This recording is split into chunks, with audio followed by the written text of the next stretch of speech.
1924 අගෝස්තු 20 වෙනිදා හරි දක්ෂ කොළු ගැටෙක් මේ අපේ කලාපේ ආසියාවේ රටක ඉපදෙනවා.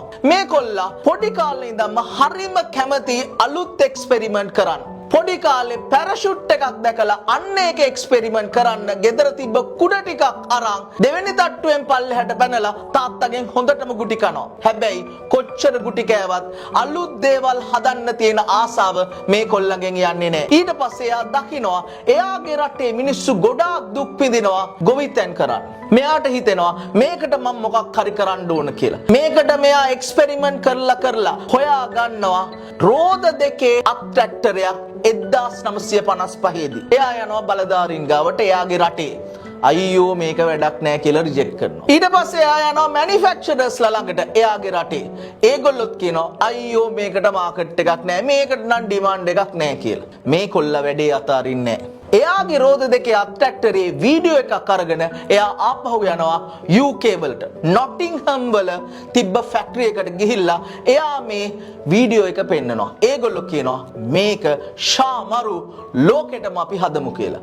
මේ අත්‍රැක්ටරේ හදලා මුළු ලෝකෙටම මේ කොල්ලා බෙදනවා. ඒෂියා වලට, ලැටින් ඇමරිකා වලට, ඇෆ්‍රිකා වලට, විශේෂයෙන්ම ජපානයේ තමයි මෙයාගේ ලොකුම මාකට් එක වෙන්නේ. ඒ විතරක් නෙමෙයි එයාව රිජෙක්ට් කරපු එයාගේම රට අර නොටින්හම් වල ෆැක්ටරි එක එයා හදන අත්‍රැක්ටරේ 11000ක් යුනිට්ස් ඉම්පෝට් කරනවා 1975 වෙනකොට.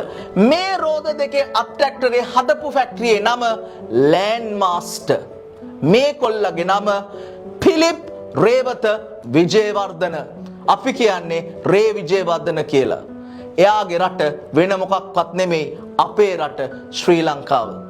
පුතා තමන්ගේ මිනිස්සු වෙනුවෙන් දේවල් කරනකොට ඒ මිනිස්සු තමන්ව රිජෙක්ට් කරනකොට වෙන කවුරුත් රිජෙක්ට් කරනවට වඩා ඔයාට දැනෙනවා වැඩේ අතාරින්න එපා.